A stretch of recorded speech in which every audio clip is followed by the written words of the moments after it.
google.com to give this information. Please give a direction to google.com.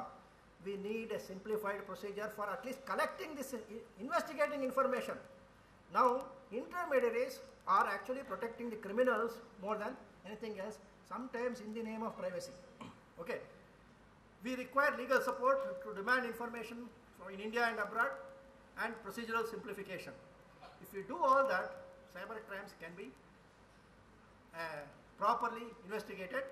I have suggested one forensic lab setup for the use of the Bangalore police station, forensic lab. Basically, the principles involved are like this. There has to be a sanitization section. There has to be a copying section with that MD5 hashing, and then there is a software section which has to be provided with this. There is a perfect model for this which police should use. In fact, we have suggested that in Hubli, if possible, the police, KLE Law College and KLE Engineering College can all come together with a project of a forensic investigative lab.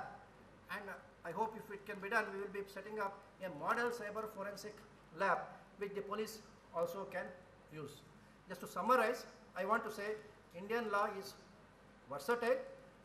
It is capable of meeting the emerging demand to a reasonable extent, could be strengthened, but some of the amendments do not serve this purpose. Hopefully, what the Parliamentary Standing Committee has recommended now actually to stop the amendment at a particular stage and review it. If that goes through, it is fine. Otherwise, the amendments can weaken the law. A fresh draft is required, and I hope it is being done. Thank you. If you have any questions, I will answer.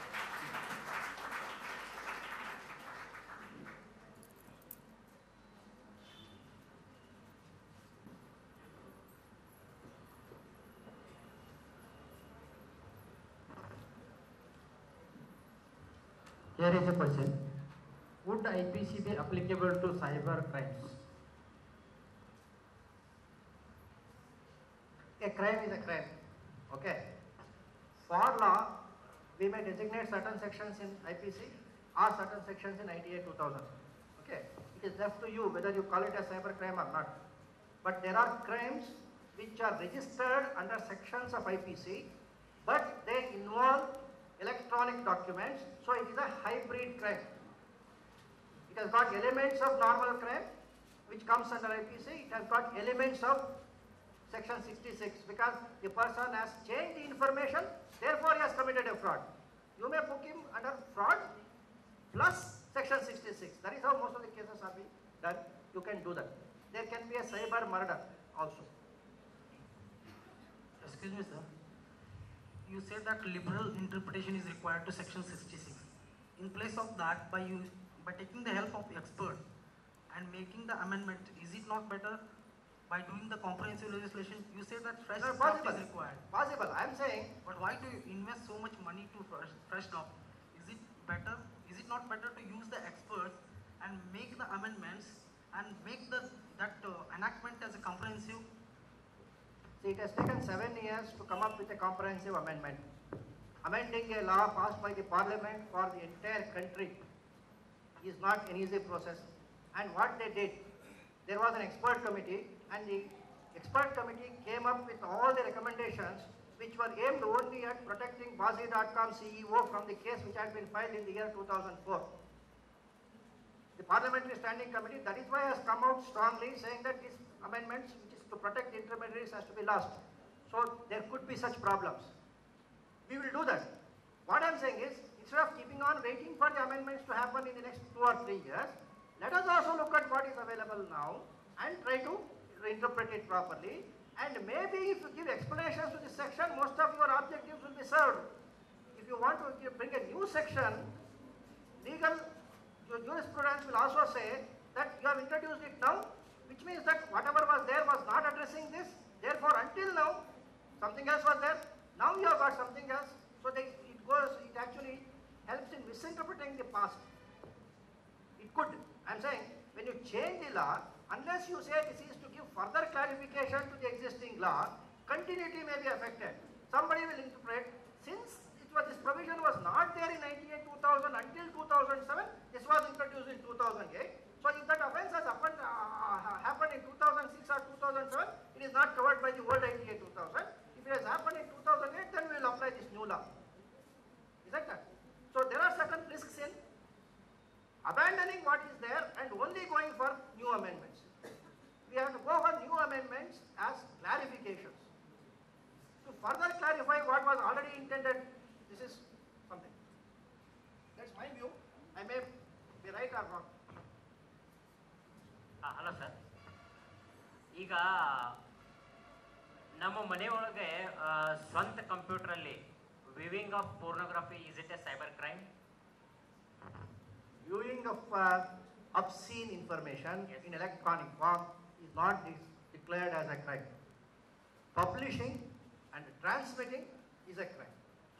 Publishing means maintaining your own website.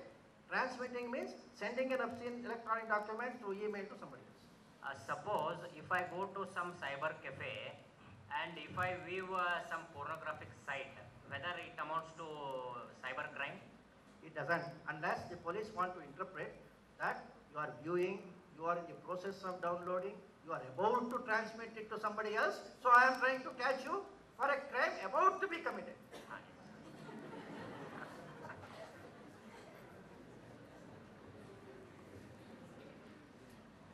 Sir, what are the protections for a person whose account has been hacked to make a contract? See, one is section 66, which makes him criminally liable for 3 years imprisonment. Second, you have to go for section 43. Under section 43, you can claim civil compensation through an adjudication process, which is faster than the civil court process. In fact, civil courts do not have any jurisdiction for any civil liability which is coming under section 43. So you have to go to the adjudicator. And if the adjudicator has given an award, appeal, you can go to what is called CRAT, and from CRAT you can go to the High Court. Okay, so that is the advantage, remedy. Civil remedy through section 43 adjudication, criminal, you just report, let the police take their action. Excuse me, sir. Actually, I want to know about the difference between the hacking and the phishing site. Hacking and phishing site. Phishing is trying to get the email, password. Hacking is unauthorizedly accessing a information space or any other thing which is said in section 66. That is destroying, deleting, diminishing the value. They are all coming under hacking. Phishing is a terminology used which is like projecting a false website, enticing a person to go to that website and fill up his password and a login ID so that it is captured by a third party. That's a specific name given to a type of crime. In law, phishing may involve section 66 offence. Phishing may become a section 66 offence. There need not be two different offences. Okay. So just now you mentioned about if you are trying to transmit any obscene photograph, any obscene picture, it amounts to cyber crime. But if you refer to IPC section 292, it says having possession of any obscene article itself is an offence.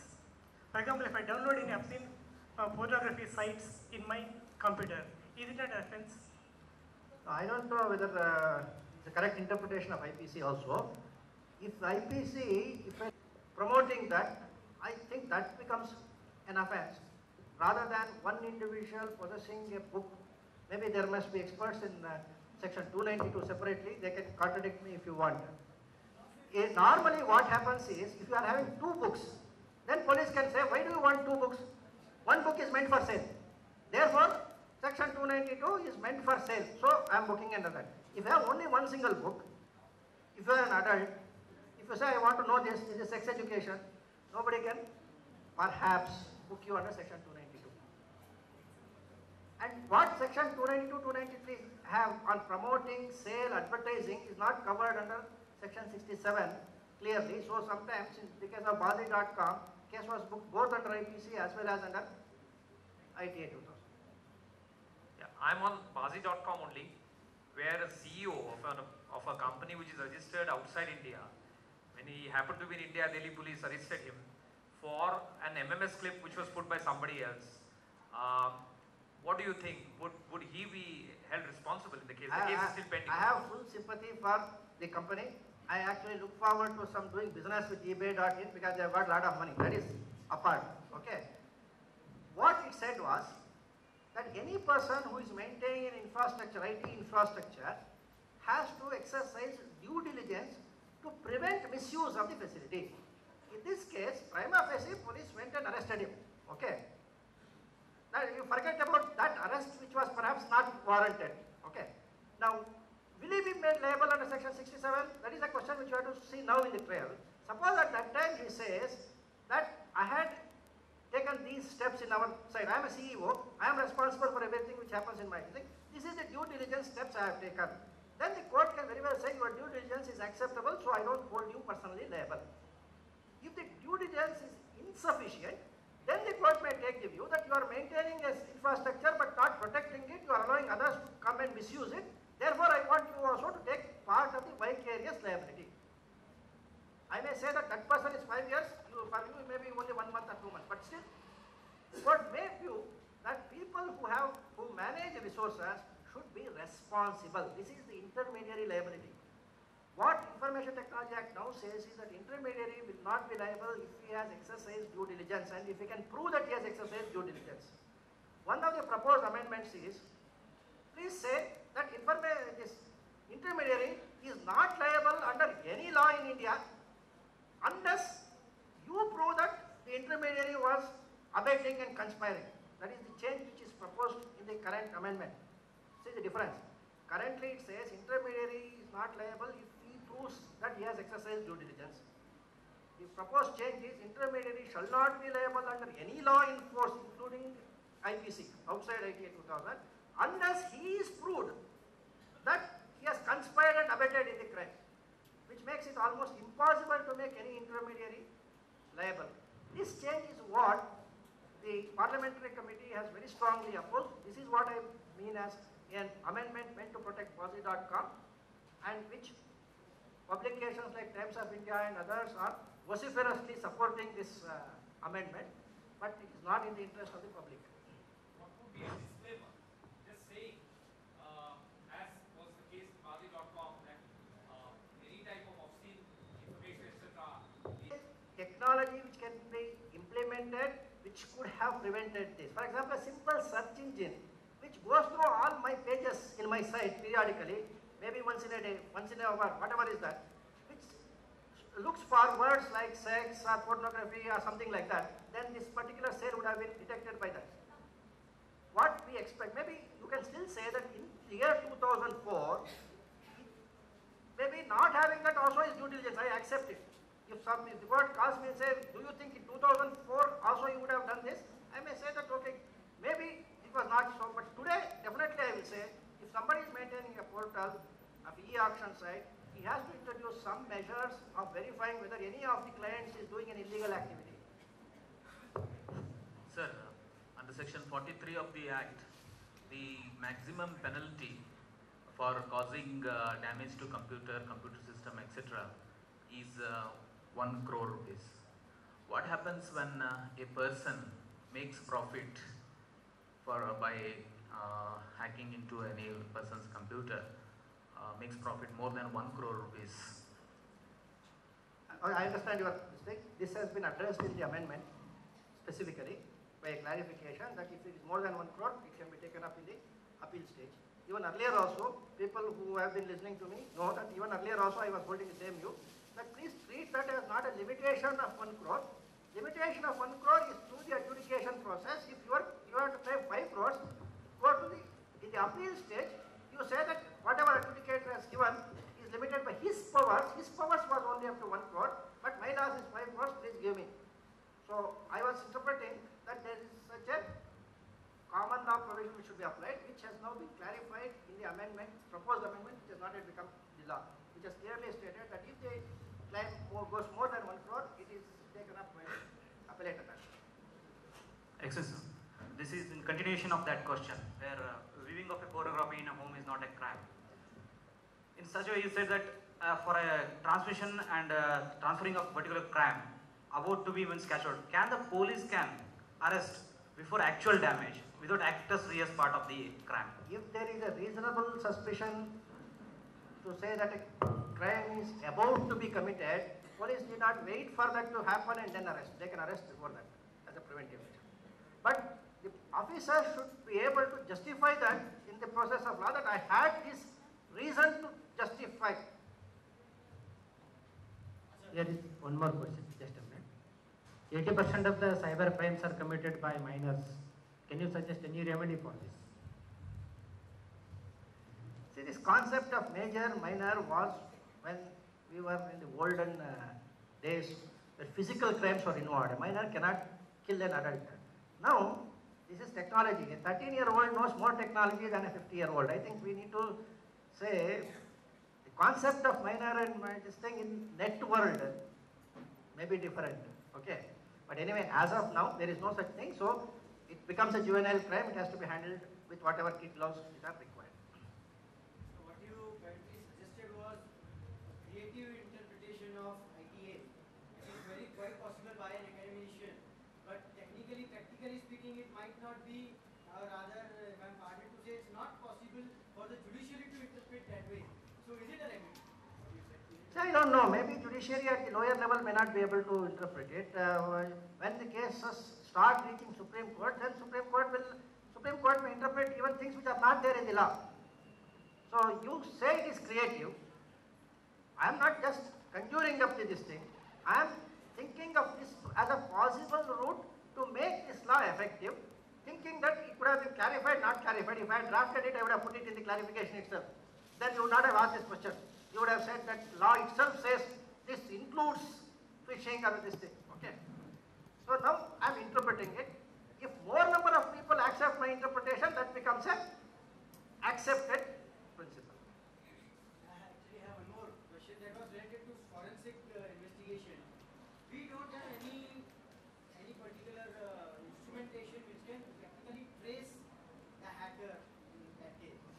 As of now, we don't have a sufficient infrastructure to get to the person who has actually. See this, I told you one thing about DFS, Digital Forensic Software. It is a real-time software. That is, if you are connected to the network, it can monitor the activities. Even that software is not capable of tracing out proxy bombing. See, there will always be limitations. Okay. But that has to be done only by a very specialized person. He has to do a lot of preparation, so you can.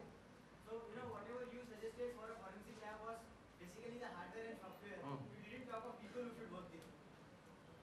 People have to be trained. That's why I'm saying put budget in police for police training. Without that, hardware and software will be absolute waste. I've seen a forensic lab specification for a tender quotation. They didn't make any provision to even to say that the person should install the software. Do you think police will be able to install that software if I give one packet, one computer, and then give one packet, say this contains the software? Even installation is not easy. But that should be part of the specifications. It should be only on a turnkey basis, not on supply of hardware and software. But it's what is happening. There is another question. What exactly is this cyber murder? There was a case where a person hacked into a hospital system, made the patient information, and the patient was allergic to some drugs. The doctor has entered those things as allergic, not to be given. The hacker removed that things. So the nurse administered a drug to which the person was allergic and he died. Okay. Compel other country to provide information of the terrorist activities, for example, blast through internet. And I think with the permission of the resource person, I will answer this question. Section 166A of CRPC is the answer for this. Please go through that. And as a last, this is the last question. As a delegate in this workshop, I have a question to the resource person. To check these cyber crimes, can we use these things like this reverse engineering, decompilation, and what is this disassembling? Can they be used to detect the cyber crimes? Does it not become an offense? Is that? Not according to DMCA, any such attempt itself can be an offense. Yes. Okay, that is why I say even ethical hacking training, which some people are giving in India, I say it is not legal. To train a person to how to hack, I don't have powers. At best, the police can train their officers on such things, not a private person. So this reverse engineering, if it is done by a police under proper authority, maybe we should accept it as a legitimate right of the law enforcement, but not by a private. So what a person is into private security is a private security person. Unless he is licensed by the government. There is no such this thing. If you counter hack, in fact I can tell you there was a case also in Bangalore like this. Okay, one company CEO wanted to file a case, he filed a case against his subordinate in cybercrime police station, and as a part of the evidence, he enclosed emails from the private email account of that person, which he had obtained through an ethical hacker. Now that person has filed a reverse case against him that you have got hold of my emails, which is hacking. First you decide that, then we will decide whether there is any other breach. So it is an offense.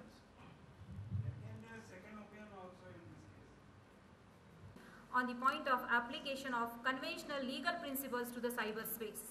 The said case is related to internet domain name disputes, which ultimately led to laying down of the law by Honorable Supreme Court of India in SIFI versus SIFInet Solutions Private Limited.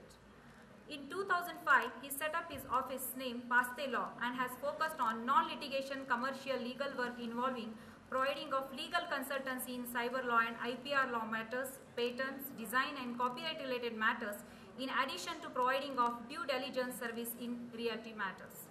Teaching in law colleges is his passion. Thus, apart from the professional work, he worked as lecturer and taught in different institutes. He is keenly interested in exploring the various dimensions of cyber law and intellectual property law in professional and academic spheres. He has participated in the international conference organized by Computer Law Association, now known as iTech Law Association, on legal issues related to computers, cyberspace, IPR, outsourcing, etc. He is the founder secretary of the Digital Society Foundation, Bangalore. And we are privileged to have a tech lawyer for this particular session as the resource person. Now, I would like to introduce Professor Jagdish Halshetty, Manvi Law College, Gadag,